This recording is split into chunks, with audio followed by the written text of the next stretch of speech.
Hey there, welcome to another episode of Coffee Solo. I'm your host, Dan Hugo, as usual. We're recording this at 10:33 p.m. Pacific Daylight Time in the Greater Vegas area on Wednesday, April 15th, 2026. We don't have a schedule, so just happens to be I was filing my taxes electronically, and I figured, hey, surely I have some things to say. Why not? So yeah, we're recording this now. It'll get published in the usual manner. All the good things. We are coming up on the episode. On the end of the season ender.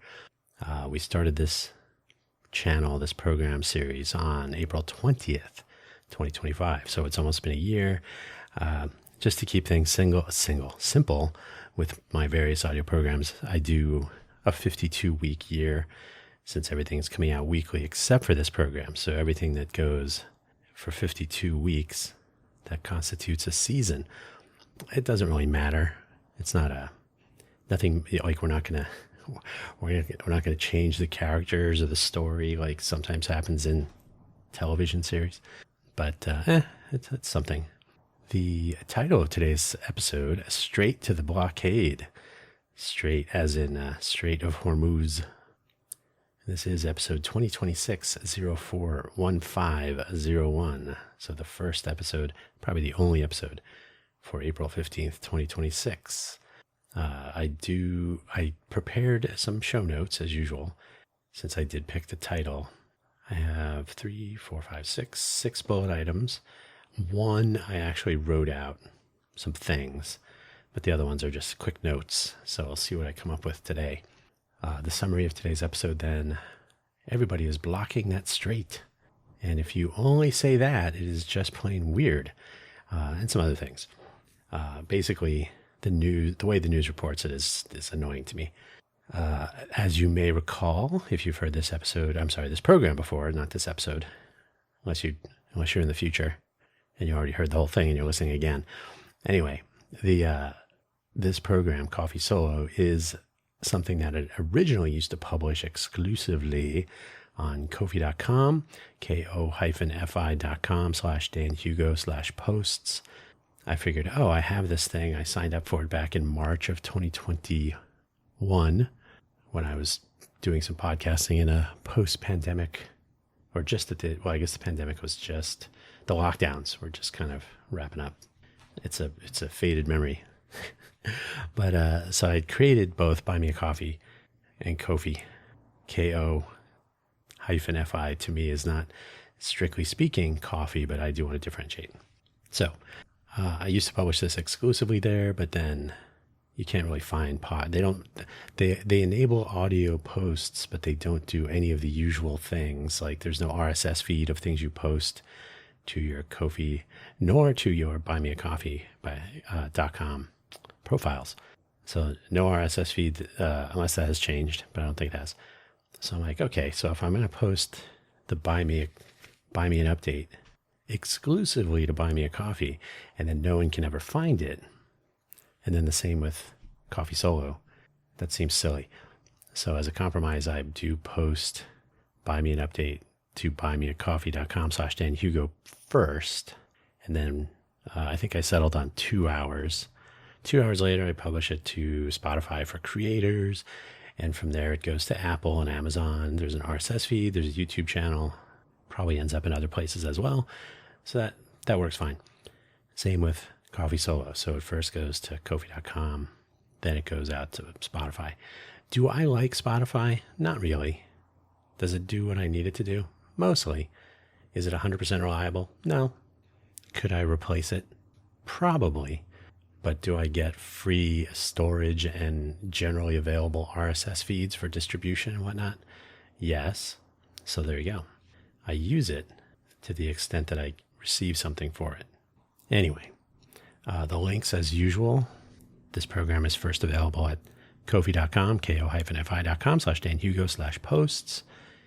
If you are viewing this on Ko-fi.com, you will not see that first link since you are already there. The Coffee Solo homepage is my personal vanity site. So both Buy Me an Update and Coffee Solo are generally found at danhugo.com. Is that website beautiful yet? No. Will it be someday? Probably. But I do want to have a primary point of publication so that if Spotify goes out of business tomorrow or closes my account or whatever, you should always be able to find episodes of this program. It's that good. So yeah, danhugo.com, just like my name, danhugo.com. And then the profile page linking everything. I have this, I stopped mentioning so many links to my stuff. So the profile page linking everything, the 5 years plus old buymeacoffee.com/danhugo profile page, freeform profile. You can type in anything instead of using something like Linktree, which you know. So you basically can create a not great. Their editor for editing HTML content or rich content is not great. Thus, the pages you can generate are not great. Unless there's some trick. One of these days I got to revisit that. But anyway, the profile page does link to everything I'm working on, everything I produce, all my media programs. And then there's some biographical information. And at the bottom or toward the bottom, there are some affiliate links. You never have to buy me a coffee if you don't want to. You don't have to spend any money. But the affiliate links might be something interesting there. I mentioned in the last episode, the most recent previous episode of this program, that I was going to get back to trying the Nasal Fresh for a week because my sinuses have been going nuts. I have not commenced that yet because there's been another little weather change. So the nature of my sinuses is always up for grabs. So I don't know if my voice sounds a little bit better. It feels a little bit better to speak. My when my voice sounds labored, it is. So I have to put more energy into speaking when my voice sounds labored. Right now it's a little bit easier to speak, but I do still. Anyway, it's you don't want to know all these details about the details are not delightful. But so drinking some coffee may or may not help. Drinking coffee with heavy cream in it probably makes it more difficult. So I try to avoid having like my home cappuccino, my own take on a cappuccino or maybe a latte. I'm not really so uptight. I make my thing, usually an AeroPress coffee with heavy cream, frothed. That's a fun word. So I have a cool frother. I froth it up, but I put some Celtic sea salt into the heavy cream. So I make my own salted cream if you're a Starbucks fan or whatever. When I first tried that, I was like, this is pretty good. And then I have some Torani sugar-free syrups. So I'll usually do 2 pumps of each of 2, or sometimes I do 1 of 3 or 4 into the heavy cream with the salt, froth it up, and then that goes on the coffee. So that can lead to some like extra expectorating and other problems speaking. So I'm still, the old voice is essential for creating podcasts, but mine does not want to cooperate so often. So straight to the blockade. This really irked me. I saw this report earlier about the ongoing Iran war, of course, and news reporting now, especially on YouTube, right? So nobody's a professional journalist anymore. They're just people with opinions. I think I'm in that club too. So they report things, but they try to put a little spin on it to be humorous. Sarcasm is a good one. Just to make sure you know how they feel about this situation, which I guess that's like human nature, so whatever, but they're not trying to be journalists. So a journalist may report on something and try to I'm not saying they do this 100%, but they might try to seem like they're impartial, or they're not going to editorialize through inflection or their word choice. This is not even so true anymore, but I think professional journalism does have that ethical element to it, where like just tell the story. Obviously word choice and whatnot is going to have an impact. If you're reading the news, you're going to inject some emotion or some emotional or judgment of some sort, right? You're either going to be upset by something or angry or whatever, and that's going to come out. But anyway, so I was listening to this and they said, and then for some reason, Trump decided to join with the Iranians to block the Strait. And I was thinking, that's not really strictly true. Now, I am not a Donald Trump fan, did not vote for him in any of the options that we had to vote for him. I think he's very troubling. I think every U.S. president has had issues, so I can't say that I'm a big fan of any of them. I think politics has become too much of a sport with my side and your side stuff. I prefer to break it down. Like really, I'm rereading the Federalist Papers right now, so I'm thinking about this more lately. Like the Federalist Party was interested in having a level of federalism, certain things that the federal government would prefer to have control over. And then the Democratic Socialists were more, I'm sorry, Socialists, Democratic Republicans were much more into national governance so that each state would have more control, I guess, more power. So which federal or national governments, which one should dominate? And so you have that, and then you have political parties that kind of result, right? So some people say like George Washington was a Federalist, but I don't really know that he was strongly declared. You got to start somewhere. So, and he famously said political parties are going to be bad, if I can paraphrase. I think he was pretty much right. So John Adams was a Federalist. Thomas Jefferson, Democratic Republican, if I'm remembering correctly. I didn't really plan on talking about this, so I didn't check, but I think I got that right.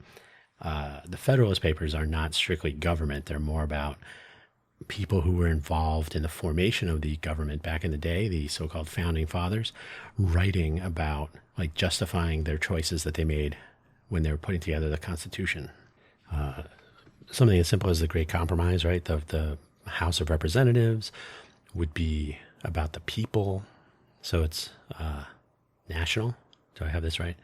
Whereas the Senate and the the Senate and the Electoral College to elect the president are more federalist. Or I could have that completely backwards. But anyway, so the representation by people, the states? I think I have that backwards. Anyway, the whole point of this, which I'm actually going to do an episode of FFS Talk about political parties. So I haven't really constructed my notes to make sure that they're coherent. So I feel like I have that backwards. So I'm going to review that for that episode. But the take home is that the tensions between the federal government, the Washington, D.C. folks, and the state governments is by design. And the two-party system lets or requires that the two parties become coalitions within themselves, the so-called big tent, so that they draw in all these opinions. What you can do, other places do this, there'll be like 10 parties or 20 parties, and they form coalitions around issues or just in general, right? They'll say like, like if the Green Party and the Libertarian Party would actually gain stature and votes, and we may have a Congress that was made up of some Democrats, some Republicans, some Libertarians, some Independents, and Green Party, and what So you'd have this collection of different political party affiliated people, and then they would form coalitions around. Well, okay, we need to change the way the EPA works, the Environmental Protection Agency. The Green Party might have a particular leaning on that, and so there may be a coalition formed around, we think there should be more funding, there should be less funding, there should be more left to the states, there should be more federal oversight, there should be less regulation, there should be more, so all those things, and you would form, but on the other hand, you'd form a coalition. On the other hand, things like Social Security, like should we let it run out? That might have a different coalition, right? So rather than pre-declaring yourself as the Republican or Democrat, or caucusing with them, if you're an independent, for example, you could move around a little bit more. So sure, you're going to tend to agree with people that are generally aligned with you, but on a particular case, maybe in a particular case, you might want to move like, oh, I agree with that position more, and that will be better for the population that I represent. Yay! Wouldn't that be crazy if that was still the case? People still consider those things. So, yeah, the politicization of everything is such that, of course, if you're a left leaning, and by the way, liberal and conservative are interesting constructs. They may or may not have anything to do with political parties when you're really getting into it. So, but anyway, so the news report or the discussion or whatever was happening was on a left-leaning, specifically Democratic Party affiliated people that were reporting on something.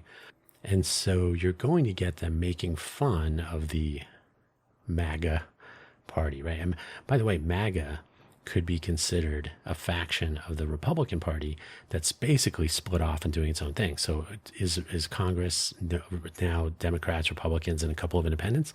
Or is it now Democrats, progressives, MAGA, traditional Republicans, center right, maybe? So who knows? But they still basically report everything as if it's us and them. And I think that does a disservice. So I saw another report from someone who's more military oriented, and some other people that are more into like negotiating international peace treaties and whatnot. And they said, actually, because the Strait, which Iran, the Islamic Republic of Iran, took control of as part of a counter to the Israel-United States initiating this, whatever it is. I think, strictly speaking, it's a war, but it hasn't been declared. So I don't know if they call it a police action or whatever.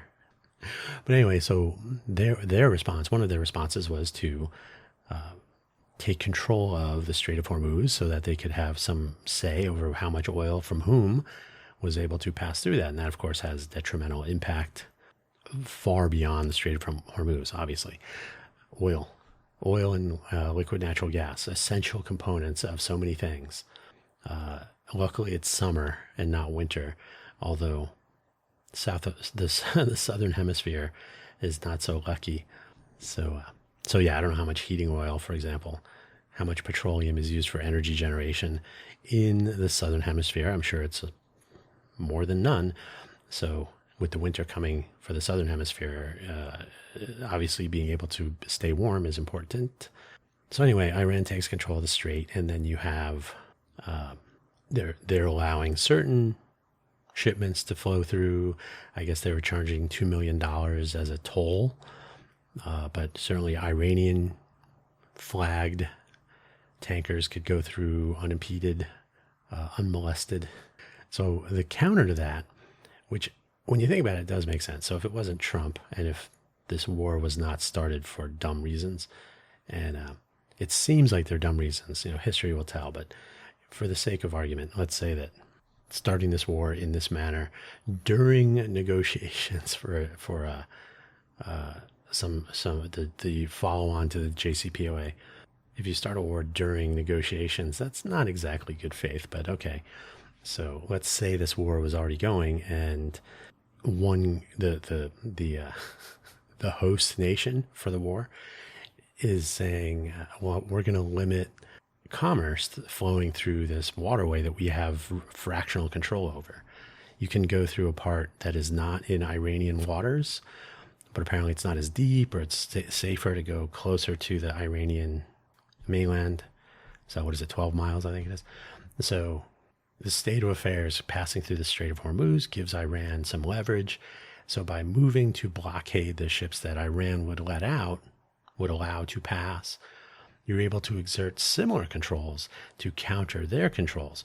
So the more centered or more strategically minded people who have commented on the Strait blockage from both sides are like, yeah, you're basically joining the conversation where it's happening and saying, well, if you're going to let some of your own ships through, but not the other ones, we're going to not let your ships through. Is there an intent to somehow escort or protect other ships coming through? That I don't know if that's been made clear, but I think the way that people report this, they make it like a funny, like, oh, look at this. Everybody's going to the Strait to block everybody. they make it seem like it's a comedy thing or it's stupid. And I would say, when it comes to this particular president, but you can say it about a lot of presidents, to be honest. They are humans, some less so. And they're inclined to make mistakes, and they're inclined to have their biases. They're certainly inclined to have their political party affiliated biases. So the news reaction, the way the population interprets the story being told, though, I think is much more troubling. So if you want to build up a case against the president, I personally think there's so much that could be reported on legitimately. Okay, we shouldn't have started this war. Okay, fair enough. We're in it, so we can lament that all we want, but I always say, like, if your house is on fire, you can argue all day about, man, we should have put those sprinklers in. But right now the house is on fire, so we should be looking at ways to get out of the house and put the fire out. Then we can argue about what we should have done so that we can do that sort of thing next time. So we will have learned. So I think the analysis of the post-mortem or the after action or the critical analysis, historical perspective, all good. But in situ, while things are happening, I don't know that it makes as much sense to continue hammering these points to people, like, oh, the Strait, that we shouldn't have sent our ships to join in a blockade because we're joining forces with the people we attacked. It's like, well, that's not strictly true. So to get a laugh or to be super critical, you're essentially putting a little bit of spin on the story. And I think that's super unhealthy, because that's just the way news is reported now. And I'm a fan of the Daily Show. They're often offering a cynical, humorous view on things, but the truth is in the conversations that they have and the reporting that they do. So you have to understand that when you're watching it. But I think if everyone is going to select how they put spin on developments of an ongoing situation like a war, that's problematic, because you're basically loading people up with what they're being told. So later, oh, it turns out that this was a good idea because it had this effect, and wow, I think it's a dumb idea because that's what I've been thinking and being told the whole time. So you literally have to change people's minds because of the super bias, for the sake of humor or for the sake of propagandizing, I suppose. So the other version of this, which makes me chuckle, I suppose, how many times have you heard, and again, I'm not a Trump fan, but this would apply to anyone in power, right? Any congressperson. We're not even going to talk about the two different, one on each party side. So I guess there's a net zero impact on the voting. So I guess there's that. But two Congress people, Swalwell and I cannot remember the other guy, both have awful stories about sexual improprieties that they're injurious. That's just the way it is.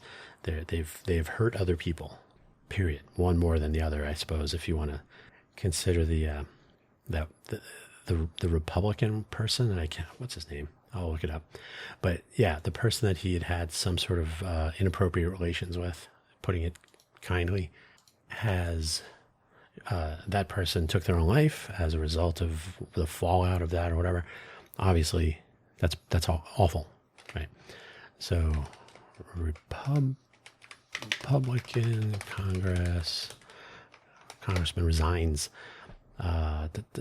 Tony Gonzalez. There you go. So Tony Gonzalez, that was that situation. Eric Swalwell was running for governor of California, Democrat. He resigned from Congress after countless allegations of sexual misconduct, to read that little blurb there. So that one sounds ridiculous, and it sounds like if you wanted to try to compare, which dumb, but Swalwell sounds like he affected far more people, whereas Gonzalez obviously had drastic impact on the family, of course, and the person herself. Both evil, both awful, both should be gone. That's fine. I'm okay with that. The fact that they're resigning lets them off the hook, as it did with Matt Gaetz, for example. So you get out of Congress, and then you don't have to face an ethics investigation and whatnot. I think that's what the final say was on Matt Gaetz. So you're basically letting them off the hook. Okay, so all that said, the reporting on that has been a little bit more harsh because of the Epstein files and the focus on this stuff, which probably is okay. But how many times have you heard that Donald Trump's bankrupted a casino? Like, how can you bankrupt a casino? Because everybody thinks that casinos are just money factories. So here in Vegas, we've heard for years, and there's always a story about financial difficulties of the casinos, the resort casinos on the Strip and other casinos. And so casinos can absolutely go bankrupt. They restructure and they move some money around. And here in Vegas, we have two main companies on the Strip. We have MGM and we have Caesars. So there's been a huge consolidation over the years, probably helpful to try to maintain revenue levels and profitability if possible. They take in tremendous amounts of money, billions of dollars from gaming revenue. But especially if you're a resort casino, you have to balance each property. You have to balance the tourism drops and how many employees are you paying, and is there success?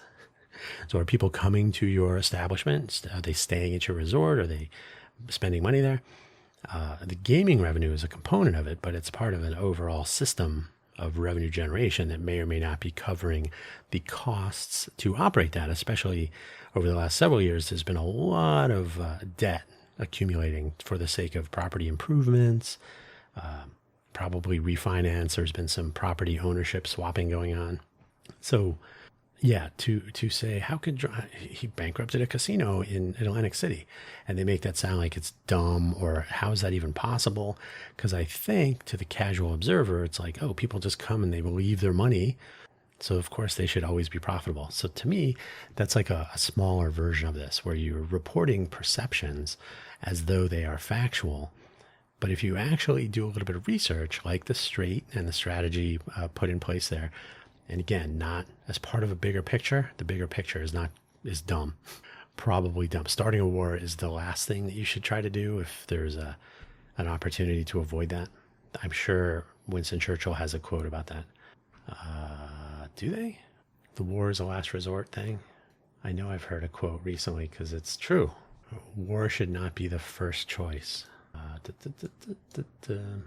Sorry, stay tuned. War is not the first choice. Pardon me.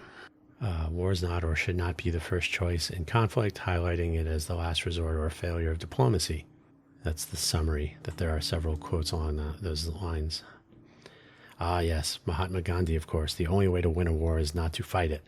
And the variation of that, of course, heard in the movie War Games, when the Whopper computer referred to as Joshua, because that was the user account for what was the guy's name? Totally spacing on his name. But the only way to win is not to play, right? That's the final outcome of the game simulation for tic-tac-toe and global thermonuclear war. So yeah, okay, Grant has Sun Tzu, what does he say? Victorious warriors win first and then go to war, while defeated warriors go to war first and then seek to win. That might be the winner for today. In war, truth is the first casualty. Yeah, that's true too. Anyway, so the war reporting has been heavily biased, and of course there's accusations of censorship and trying to steer the way the story is told and withholding information with the Pentagon press corps situation. So yes. But even reporting on things like casinos, if someone were to spend a couple of minutes, it turns out casinos are generally not instant cash revenue generators. So without doing that, then you can play to the narrative, which is, oh, he's so dumb, he couldn't even keep a casino running without going bankrupt. So Trump is still a dramatic problem. But I think there's so much true stuff that will bear the test of time, so to speak, right? So when historians are reflecting on, wow, that production by Street, wow, that 45th/47th presidential term, there was a lot of mistakes made. For example, the president's casino went bankrupt. That will not be in there. The Strait of Hormuz, the specific strategies will come up, of course, when you're looking at developments over the timeline of a conflict. But in general, the headline will be, this should not have been a war.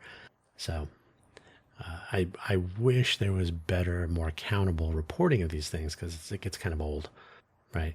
Just say, yeah, the blockade that they sent some U.S. Navy, there was some minesweeping, which I think was coming from UK, to try to make sure that there are no mines putting any ships in danger, because obviously mines in a waterway are not as good. Unless you want no ships to go through the waterway, I guess, then that works. But anyway, so I just think the reporting on this could be a little bit more factual, and it could be more relevant to say, like, well, here's what's happened with that blockade. Initially, some ships bound for China, I don't know if they were China flagged, they ignored the blockade and just kept going. And then the question becomes, well, how effective will this blockade be if there's so much concern about geopolitics, right? Is a Russian ship going to be blocked, or you don't want to cause or initiate any sort of conflict that might escalate very quickly with Russia, with China. I don't know if North Korea's got ships sailing through there. North Korea just demonstrated essentially a cruise missile ship, I think, if I'm remembering that correctly. So, yeah, this opens up an entire can of worms. But yeah, when you think about it, it'll just be next to the other cans of worms that have already been opened recently. And then, of course, we're hearing about, now he's going to go into Cuba, and there might be some other stuff. Just nuts going on. So I think if the reporting was kept factual, it would be better for everyone. But that's not the world we live in, so that's too bad. Speaking of the world we live in, today is tax day as I'm recording this. So hopefully you got yours done. I was using the Cash App free tax filing method this year to try that out. It's okay. Things get very complicated. I almost wonder, now having AI prepare your taxes would be bad, but I almost wonder if there would be a sort of a chat interaction. So like an interview where, and again, not this year, but eventually, because the tax code is ridiculous. It is as complicated a mess as anyone could ever conceive, and that's hundreds of people have been involved from a governance standpoint, and however many people at the IRS have actually codified things. But I mean, it's definitely designed by committee, right? So if you're not going to start a railroad or farm, then you basically have to become a billionaire to get through the silliness. The tax code is definitely created for businesses. So if you're not operating your own business, this is not tax advice, but just in general in life, you should operate a business of some sort. Try to create a sole proprietorship or a flow through LLC or something, an S corp. But have a business, at least one, because you'll probably have some tax write-offs that will help you keep more of your money, among other things, right? There are other reasons to start a business, but the tax code really seems to favor that. And then they control you with, I'm not trying to be a conspiracy theorist, but they control you by like, let's encourage people to have kids and buy homes. So you get tax credits, deductions for dependents and for mortgage payments, mortgage interest, all that. So it's become a cudgel that can be used to impact how the economy functions on a personal basis. And then it has some exertion of control over businesses, and it's an opportunity for businesses to lobby, as in spend money, to get those laws changed. But normal people don't have the organization, certainly, to lobby for tax relief on a permanent basis. To, like, you'll hear every once in a while, we should go to a flat tax, or we should go to only tax businesses, which is fun, because then the businesses just increase their prices to offset the taxes they're paying. So individual people end up paying taxes anyway. But the take home is, I think, my opinion, I think the tax code really should be, for the federal government, should be a question, because the federal government and the state governments are in that tension individual people should not be included in that tension. Interstate commerce clause. Well, I'm just somebody in Nevada that doesn't want to pay as much federal income tax. Great. Interstate commerce has enabled most of the federal regulation of trade and different laws that are passed, and not necessarily trade oriented, but it allows them to exert their power where normally, according to the initial premise of the Constitution and in those early days, it was supposed to be left to the states to regulate a lot of this stuff. So if you personally have an issue, you just go to your congressperson or your senator and that's it. It'll never get beyond that. But what I would like to see is something that really moves funding of the federal government to interactions between the states and the federal government. But wait, where's the state going to get the money? Well, for example, California is an economy. I think they're the fourth largest economy in the world. So they're doing better than most countries. So California, and they have a huge population. Now, this is not an ideal, hasn't been tested, hasn't been simulated and modeled. I think that should be done. But, California, take their gross domestic product for the state, divide it by the number of people, and you get a per person income. And maybe the federal government says, okay, we're going to tax based on population. So we're going to say California has I think they have the second or first largest population. Texas is the biggest, but I think Texas has the second largest, something like that. Alaska is the biggest, but Alaska's population is like minuscule. But if you take the number of people, like if you base taxation on people, because ultimately the federal government's resources are about serving the general population, so you would say, more funding might possibly be going to California for things. It turns out to not be the case. But if you were to recalculate all this stuff, you say, okay, so California owes something related to their total revenue, total gross domestic product, and then the number of people who live there, who presumably are part of generating that, but not universally. So you kind of average it out and just say, okay, per person, we have this much money, and the federal government gets a certain fraction of that.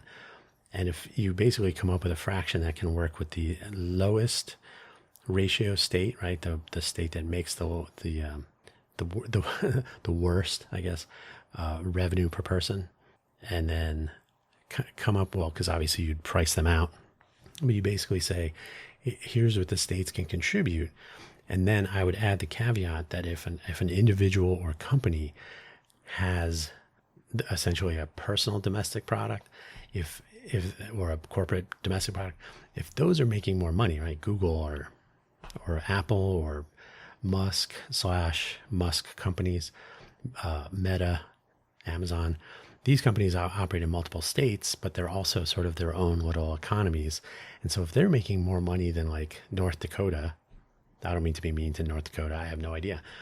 But if Musk is making more money with his company or personally than a state, then they should be included. So that that basically accounts for these giant revenue generation machines that are our American corporations that have become global anyway. So leaving individuals to face the wrath of the IRS, to me, is just inhumane, and the mishmash of different codes, because, originally it was like, well, you gotta make sure that farmers can survive and exist. So the income tax became a thing in 1915, 1917, somewhere in there. So we were still heavily agrarian. So you don't want to put the farmers out of business because they grow the food.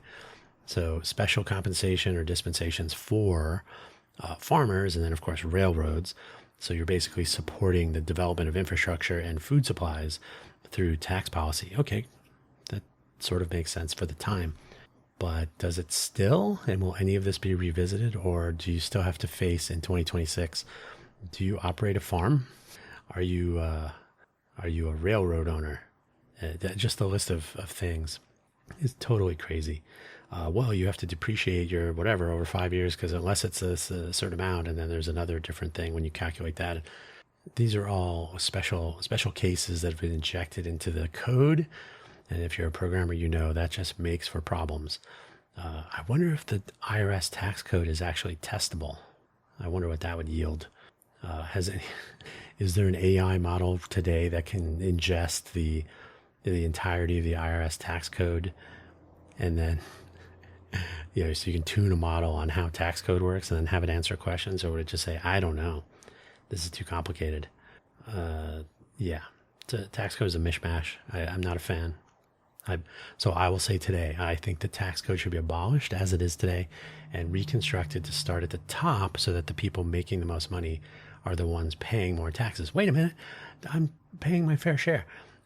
Those arguments always break down, but they always devolve into like finger pointing and silliness, and then they are left.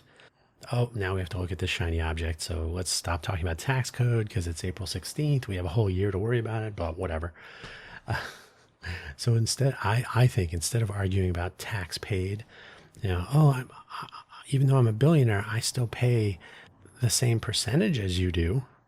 I think that the entire argument should start with how much any particular individual or family, I guess, but okay, I pay my fair share. Okay, but you have $100 billion left over, and the person that's making minimum wage, barely making ends meet, when they're done paying their fair share, they have $1,000 left over, right? So that's nowhere close to fair, in my opinion.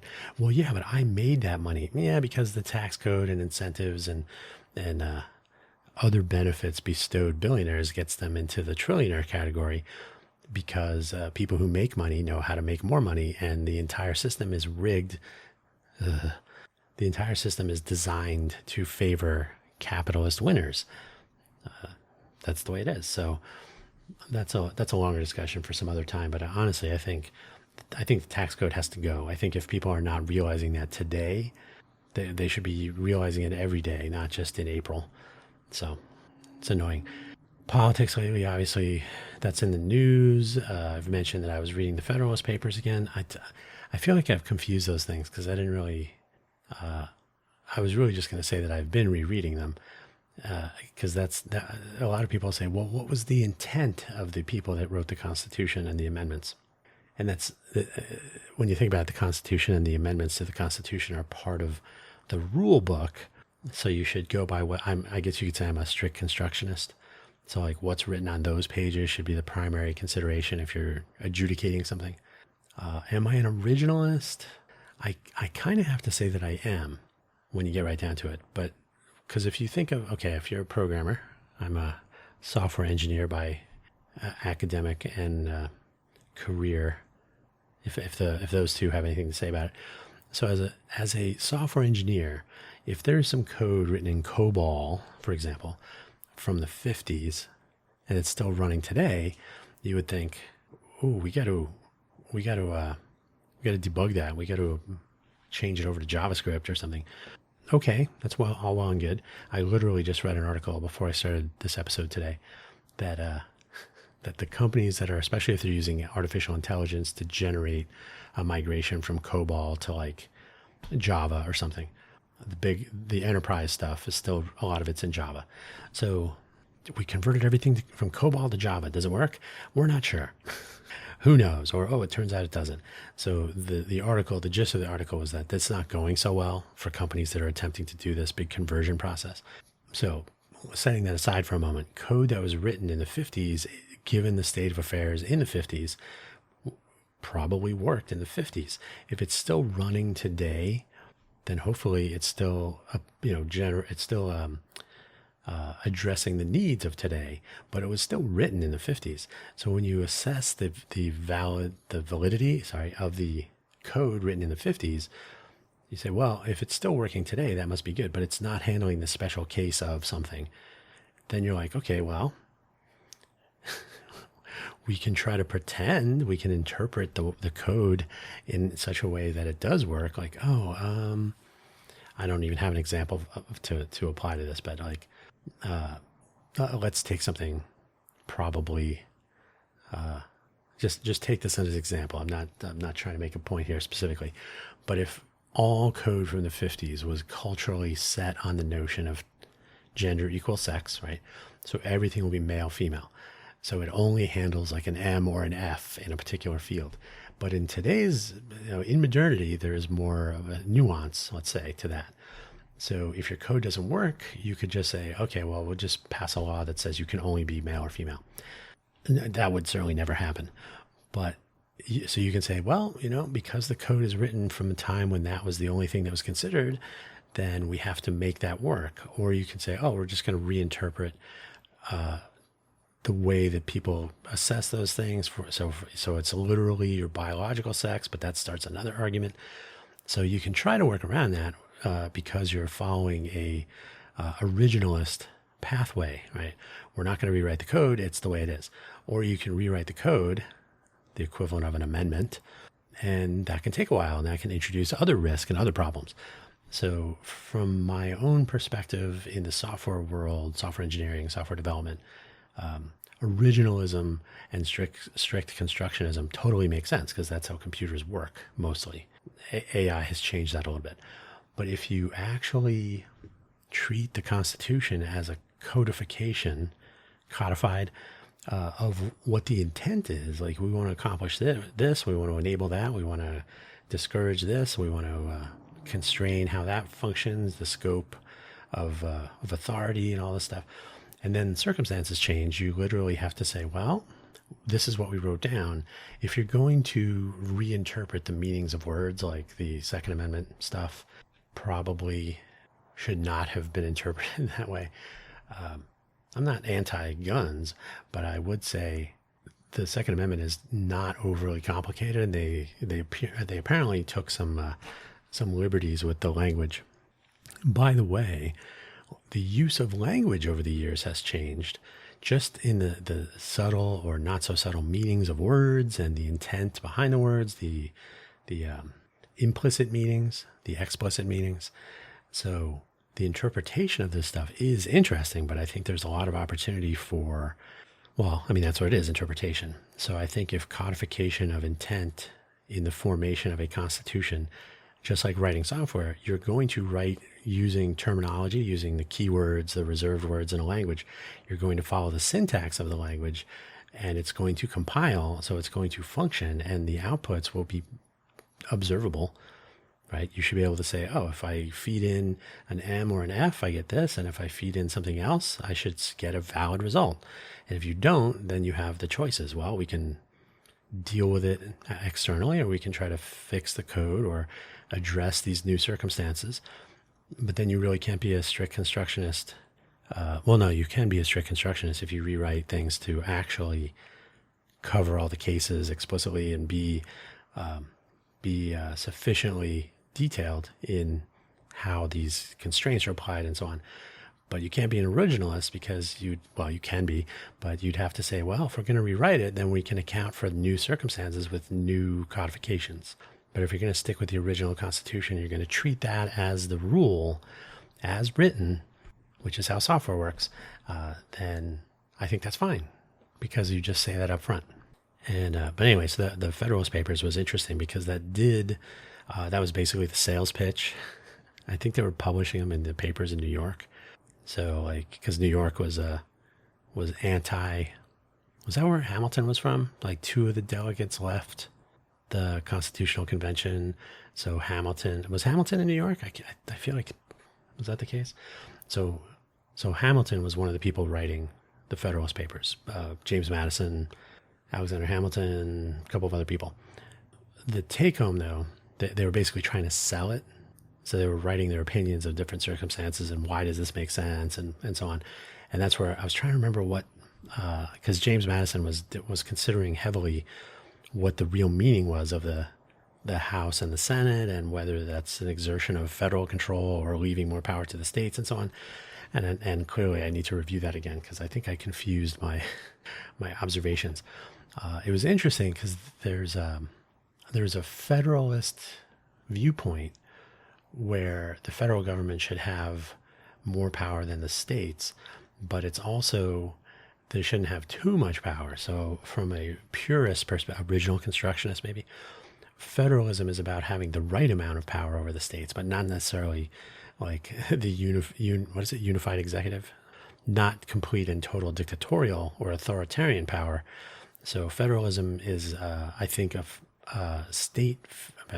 federal government favoring view, but it doesn't completely ignore the national or state component. So that was kind of interesting. So yeah, I guess I'll flip through that again. Maybe I'll make a return to this topic next time. But totally interesting. The way that they constructed the government was novel. The political parties are not a part of any of this at all. They just emerged.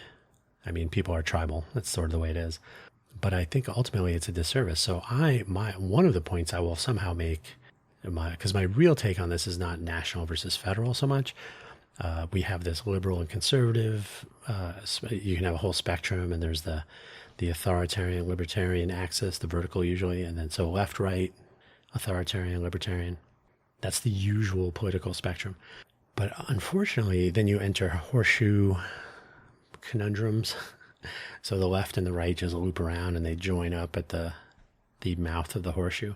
It's like, oh, the distance between liberal populism and conservative populism is not that much. And, there's all kinds of different scenarios where you're like, is there really a difference between the political parties anymore? And so my view, and I've heard this is not my idea, but I've heard this mentioned a few times out and about, is that really there should be a top and a bottom. That is, get your mind out of the gutter. There should be people that have and people that who do not. So the number of people who do not have substantially outweigh in numbers, substantially outweigh the people who have, right? Billionaire class, trillionaire class coming soon. So I think people in the lower part of the economy, I'm there too, right? You probably are. Billionaires should be taxed, right? Nobody would disagree. If you have billions of dollars left over after you've paid your taxes, and if there are tax codes, tax related legislation like the one big beautiful bill silliness, cut taxes on people making tremendous amounts of money, and then you start wars or whatever. So you grow the national debt by trillions of dollars. Look up pay as you go if you're curious, and you can see the national debt, not the deficit, the national debt, which I think, I'm totally pulling this out of the air. I think the national debt was something like $7 trillion when George H.W. Bush wrapped when the first Gulf War, Kuwait, Iraq, when all that stuff was wrapped up. I think the national debt was $7 trillion. They had a pay-as-you-go program, so in order to pay for the war, you had to remove other expenses and so on. So $7 trillion, and that was between 1787 or so, whenever the Treasury first started counting pennies, when we were a government, right? So the federal government debt owed to others between then and, what was that, 1989, 88, 89, 88. When did we get out of the way? Anyway, $7 trillion. That's still a lot. But between then, let's say 1989, and today, now we're up to like 40 trillion. So 7 trillion over 200 years. And another 33 trillion. Sorry. Yeah, 33 trillion dollars over the last 35, 40 years. What is that? Well, you cut taxes on the rich because you want them to give you money for your campaign. And then you do things like start wars. So you reduce your revenue income, your revenue generation, your tax receipts go down because you're no longer charging people with the most money taxes. That totally makes sense.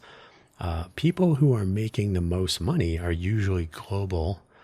So you're basically protecting their interests in other countries. If you enter into some sort of military engagements, your negotiations on the global stage will usually impact your global companies in the U.S.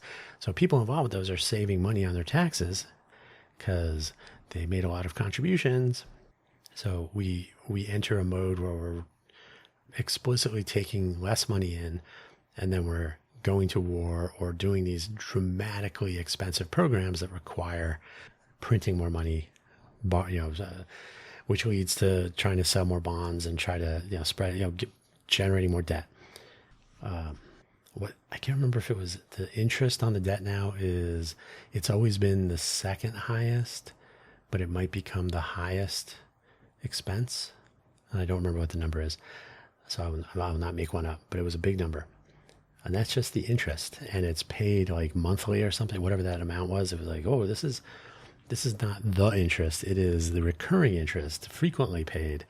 And if you don't have the money for the interest, how many people have done this? You're like, oh, I'll just put the interest on the credit card. That doesn't go well. So yeah, this whole entire topic, I think, really is worthy of a lot more conversation and introspection, like what's really happening and is it actually healthy and so on. So yeah, I think it's an interesting topic. I didn't know how far down I would go, but even just not remembering the Federalist versus nationalist, the federal versus national comparisons between things like the House and the Senate and regulation of different things. I need to flip through that stuff again real quick. Vegas ghosting, totally crazy. It boggles my mind how hard it is to find out information and to get people to respond when you have questions or when you reach out to them. So I'm just going to comment on it again because I do always. I cannot believe that the greater Vegas area believes it is going to be this massive hub of innovation and all kinds of, when they were thinking next Silicon Valley, that's not going to happen. Hollywood 2.0, they couldn't get that to happen because they couldn't agree on how much incentive program offerings to make available. And just other stuff. There were some other issues there, but I don't know what they're thinking here. It's not rational. So irrationality seems to be pervasive nowadays.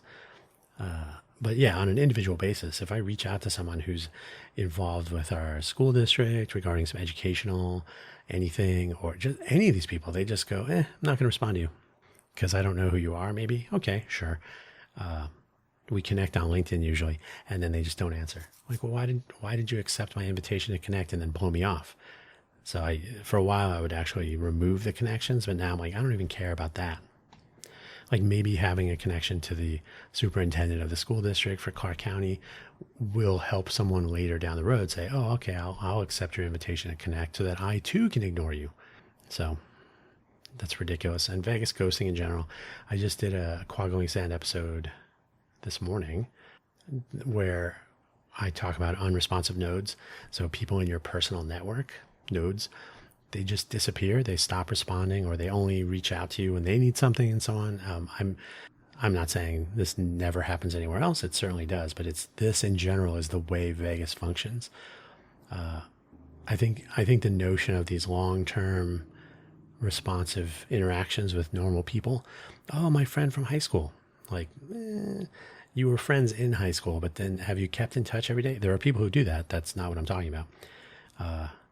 If I hear from someone from, hey, Dan, I haven't talked to you in 30 years. Like, yeah, we really don't know each other anymore.